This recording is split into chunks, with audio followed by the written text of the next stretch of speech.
Olá, eu sou o professor Thiago Pérez e ao longo desta unidade nós vamos falar das regiões e mais especificamente do que podemos entender como sistemas de regiões. Quando nós olhamos para o mundo em sentido estrito, nós temos a imagem de uma série de diferentes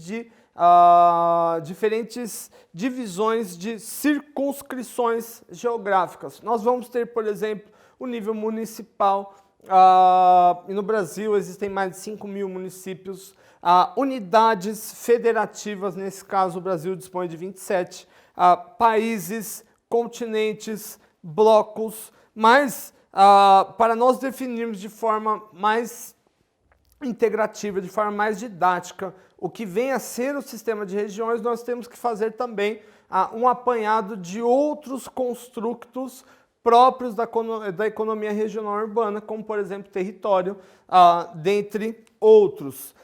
Então, a princípio, nós podemos dizer que a economia regional e urbana é uma disciplina que vai se sedimentar em um tipo de empreendimento transdisciplinar. Quando eu falo transdisciplinar, o que exatamente eu estou querendo dizer com isso? Explico bem claramente. Nós podemos definir pelo menos três formas, três divisões no campo educacional. O primeiro seria multidisciplinar, ou seja, quando eu tenho várias disciplinas diferentes, mas eu não tenho um diálogo, por assim dizer, estabelecido de forma consensual entre elas. A segunda forma seria a interdisciplinaridade, ou seja, quando começa a haver um diálogo entre diferentes disciplinas, como, por exemplo, uma análise em relações internacionais que parte do construtivismo, vai recrutar diferentes conceitos em uma mesma análise, né, advindos de matérias, advindos de ficheiros distintos.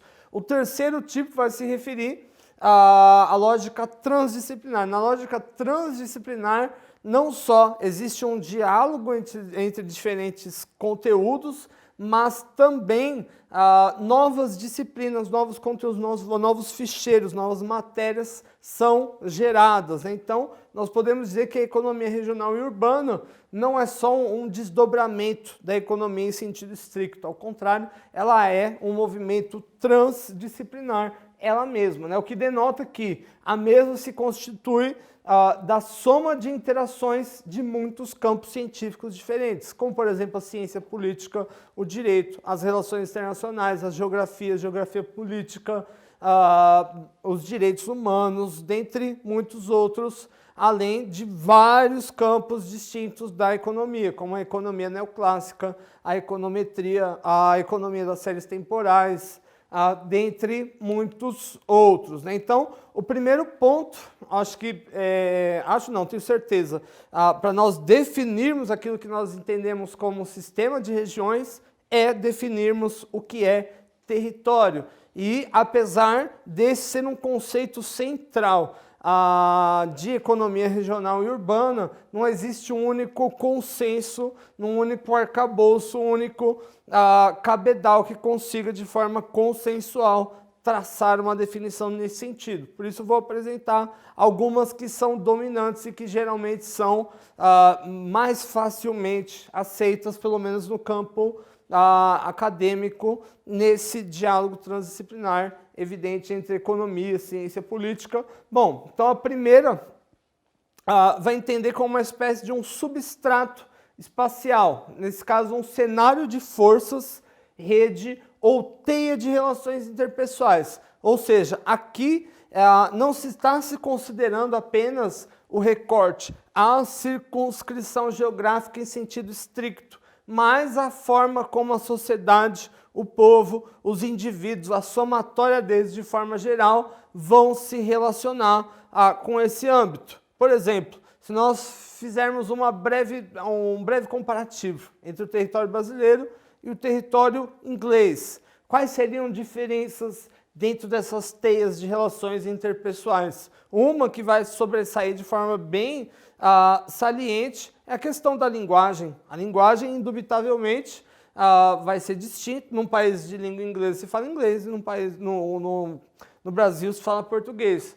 os hábitos alimentares, as relações sociais no dia a dia, aquilo que na sociologia William Graham Sumner, por exemplo, vai chamar de uso e costume, vai se distinguir brevemente. Então a gente pode dizer que, em parte, o que vai definir o cenário ou melhor, o território brasileiro e o território inglês são essas redes de relações interpessoais e, nesse caso, tanto as condicionantes dessas como também os efeitos advindos dessas. Uma outra definição bastante interessante reside nos escritos de Hannah Arendt, uma filósofa da escola clássica de Frankfurt. Bom, e ela vai entender que território é uma circunscrição definida por níveis de relação de poder, instrumento e ou artifício do exercício do poder. Então, aqui,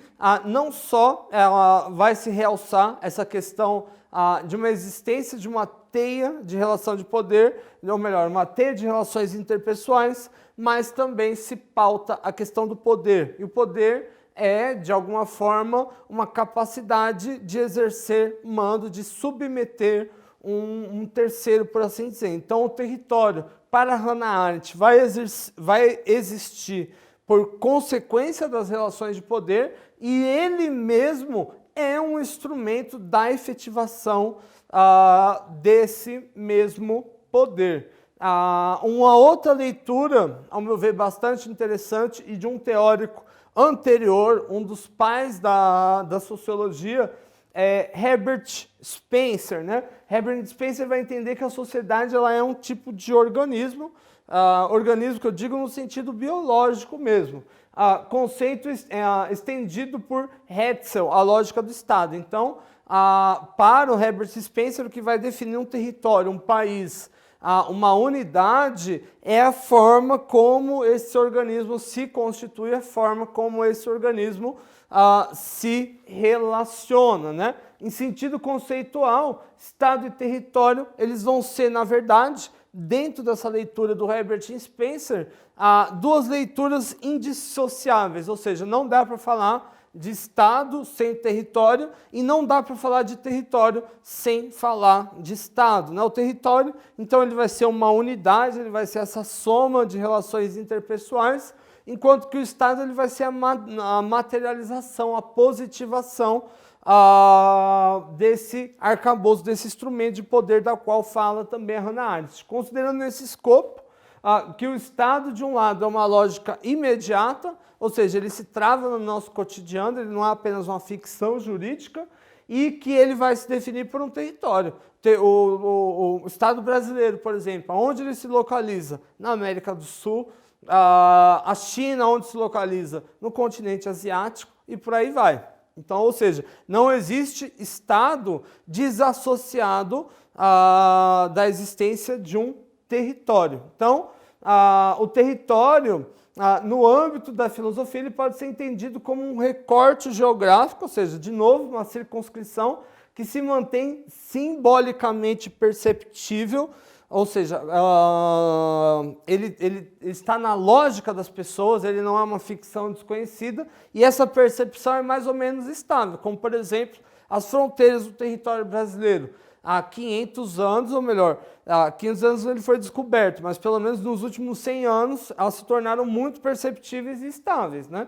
Por conta das relações de poder. Aliás, ele mesmo é um instrumento de poder em disputas sociais. Então, nesse caso, tanto a teoria do Alfred Weber como também a teoria do Von Thunen, eles vão focar e descrever as localizações no que diz respeito a custos, distâncias, acessos, né? Então, quando nós falamos de território, dentro da economia, mais especificamente dentro da economia regional e urbana, nós acabamos também falando quase que de imediato em Estado. Estado, ele vai ser um instrumento formal, enquanto território ele vai ser a soma de relações interpessoais, ou, preferindo, a gente pode dizer que vai ser uma espécie de um organismo, tal qual prevê Herbert Spencer, né? Então, visto isso, vamos à leitura do nosso desafio. Xangai é uma cidade chinesa aonde o passado e o presente se encontram. Nesse sentido, tradições milenares passam a contrastar com as cores da cidade e com os ruídos da indústria. Por conta disso, a cidade literalmente tem se tornado um imã no que tange a atração de mão de obra especializada, ou seja, um imã de talento, né? Então, nesse sentido, qual é o segredo de Xangai para atrair mão de obra especializada, para conseguir atrair tanto talento? Desse modo, chegamos ao término de mais um encontro. Espero que tenham gostado do conteúdo e desejo a todos bons estudos. Muito obrigado.